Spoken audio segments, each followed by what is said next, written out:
साथ संगत जी, प्यार से कहिए धन निरंकार जी। साथ संगत जी, हम चाहेंगे कि आपके जीवन में खुशियाँ रहे और आपके जीवन में खुशियाँ हैं तो हमको भी जीवन में खुशियाँ ही रहेगा। और हम जो भी विचार कहेंगे आपके घर में कोई भी सदस्य सुने तो उनको अच्छा लगे और अच्छा ही विचार बोलूँगा और अच्छा लगे तो लाइक कर दीजिएगा। साथ संगत जी, हम जो भी विचार करते हैं अपने जीवन के ही अच्छे जीवन करने के लिए बोलते हैं कि अपना जीवन अच्छा रहे। साथ संगत जी, इसी पे एक विचार बोल रहा हूँ। साथ संगत जी, एक राजा था। राजा अपने प्रजा का अच्छा देखभाल करता था। अच्छे से उनको कोई भी तकलीफ़ दुख जो भी पड़ता था बराबर देखभाल करता था। हर जगह अपने सैनिक को, जहाँ तक उसकी राज्य थी वहाँ तक अपने सैनिक को, अपने सिपाही को भेज के पूछते रहता था, किसी को कोई भी तकलीफ़ हो हमारे पास खबर देना। साथ संगत जी, पूरे उसके राज में पूरा डंका बजता था कि राजा ऐसा है कि जो पल पल की खबर हम लोग की रखता है कि कोई भी हम लोग को दुख न मिले। साथ संगत जी, हमेशा हम लोग की भलाई के बारे में सोचता था। सुबह उठता था, अपने सिपाही को भेजता, पूरे नगर घूम के आओ, किसी को कोई तकलीफ़ तो नहीं है। राजा का हाहाकार होने लगा कि ऐसा राजा जो मिला है कि अपने प्रजा का बराबर ध्यान दे रहा है। साथ संगत जी, उसकी डंका पूरे स्वर्ग में बजने लगी कि ऐसा धरती पे गया है इंसान जो राजा बना है, इतना अच्छा काम कर रहा है कि आने के बाद उसका स्वर्ग में उसका अच्छे से उसका देखभाल किया जाएगा। साथ संगत जी, इतना अच्छा काम जब इंसान करता है तो उसको भगवान का दर्जा दिया जाता है, परमात्मा का दर्जा दिया जाता है। ऐसे कम ही इंसान मिलते हैं जो पहले दूसरे का भला देखते हैं फिर अपना भला देखते हैं। साथ संगत जी, उसी गांव की एक धोबी की लड़की शहर में पढ़ने के लिए आई थी। और धोबी की लड़की शहर में पढ़ाई भी अच्छा खासा करती थी और हॉस्टल में रहती थी अपना। और समय मिलता था तो बाजू में साधु महात्मा का सत्संग होता था, वो कुटिया में जाती थी, सत्संग सुनती थी। और उसका आचरण इतना अच्छा था कि उसको पूरा हर चीज़ का ज्ञान था, क्योंकि सत्संग का भी ज्ञान था, पढ़ाई का भी ज्ञान था, रहन सहन का भी ज्ञान था। तो साथ संगत जी, छुट्टियों के दिन में वो धोबी की लड़की, सुशीला नाम की लड़की थी धोबी की, सुशीला गांव के लिए लौटी। गांव जब आई तो एक दिन की बात है, राजा अपना सुबह सुबह निकले, अपना घोड़ पे सवारी होके पूरे नगर में घूमने लगे कि मेरे प्रजा का क्या हाल चाल है, सब जरा मैं भी देख लूँ, भाई हमारा भी कर्तव्य बनता है। तो राजा अपना सुबह सुबह निकल के पूरा घूमते घूमते अपना धोबी की लड़की घर के दरवाजे पे बैठी थी। राजा का नज़र उसके ऊपर पड़ गया।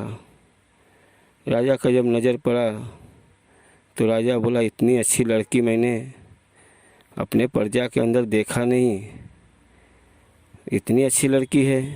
अब उसका राजा का मन डोल गया। आया घर पे राजा, अपने सिपाही को बुलाया, बोला ये जो मैंने लड़की देखा धोबी के द्वार पे बैठी थी, तो बोला राजा साहब वो धोबी की लड़की थी। कहें वो लड़की का मेरा उसके ऊपर मन डोल गया, मैं उससे शादी करना चाहता हूँ। सिपाही बोला कि राजा साहब आपके पास तो ऐसे ही रानियाँ हैं, रानी आपके पास तो है, शादीशुदा आप हो, आप धोबी की लड़की को क्यों देख रहे हो। बोले जो मेरा देखो उसके ऊपर, मुझे उससे शादी करना है तो करना है। सिपाही को बोले मुझे उससे शादी करना है, अब जाके मेरा प्रस्ताव धोबी से बोल के आ जाओ। राजा का सिपाही धोबी के पास आया और बोला राजा साहब आपकी लड़की से शादी करना चाहते हैं और आप इतने खुश नसीब हो कि राजा आपको लड़की को पसंद किए हैं। वो घर में अच्छे सी रानी बन के रहेगी। साथ संगत जी धोबी सुना, कुछ नहीं बोला कि मैं अभी प्रजा आदमी कुछ नहीं बोल सकता। बोला भाई कुछ बोलूँगा तो राजा मार भी देंगे हमको। उसकी बेटी ने जवाब दिया, सुशीला ने जवाब दिया कि भाई राजा को बोलो मुझे आके मिले। राजा अपना दूसरे दिन आया उस धोबी की लड़की सुशीला से मिला। बोला, धोबी की लड़की सुशीला बोली कि राजा साहब आप मुझसे शादी करना चाहते हो? कहें हाँ मैं आपसे शादी करना चाहता हूँ, मैं शादी आपसे ही करूँगा। कहें ठीक है आप मुझसे शादी करोगे, मुझे उसका इतराज़ नहीं है, एक हमारा काम कर दो फिर मैं उससे आपसे शादी कर लूँगा। कहें जो बोलो। कहें आप फला जंगल में जाओ, वहाँ जंगल में बरगद का पेड़ है और बरगद के पेड़ के पास एक सफ़ेद का घोड़ा खड़ा है। आप रात में जाओ, सफ़ेद का घोड़ा आपको स्वर्ग लेके जाएगा और स्वर्ग में ज़रा घूम के आ जाओ, मैं फिर तुमसे दूसरे दिन शादी कर लूँगा, ये पक्का है। राजा बोला आप शादी पक्का कर लोगे? कि हाँ मैं पक्का कर लूँगी, आप एक बार घूम के आ जाओ। राजा अपना रात को गया 12 बजे, बरगद के पेड़ तक जंगल में पहुंचा। वहाँ पे एक सफ़ेद घोड़ा था, उस पे बैठा वो घोड़ा सीधा स्वर्ग में लेके गया। राजा स्वर्ग में जब गया तो वहाँ घूमने के बाद उसकी नज़र एक महल के पास पड़ी। इतना सुंदर महल, एकदम स्वर्ग जैसा महल बना है, चारों तरफ पहरा लगा है और वहाँ पे हर चीज़ का व्यवस्था किया गया है। और अचानक राजा की नज़र पड़ी, वो महल को देखा तो महल तो इतनी सुंदर, इतना अच्छा बना हुआ था, लेकिन एक उसका पाँव, 4 पावा रहता है, एक पावा भसक गया था तो महल टेढ़ा हो गया था। राजा पहुंचा वहाँ पे, जो काम कर रहे थे उनसे पूछा कि भाई साहब ये तो महल बहुत अच्छा बना है, इतना स्वर्ग जैसा महल, गद्दी उद्दी लगा है और चारों तरफ पूरा सैनिक सिपाही लगा दिए, एकदम पहरा, इतना अच्छा।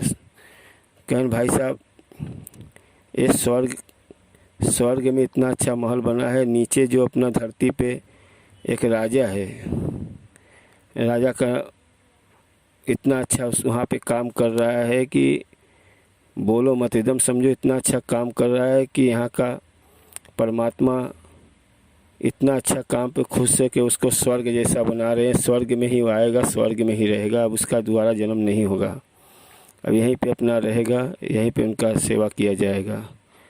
कहें तो भाई ये पावा क्यों टूट गया? कहने पावा क्यों टूट गया? राजा अब उसका नीयत बदल रहा है, अब उसका दिन भर गया है, अब वो प्रस्ताव रख दिया है धोबी की लड़की सुशीला शादी करने के लिए।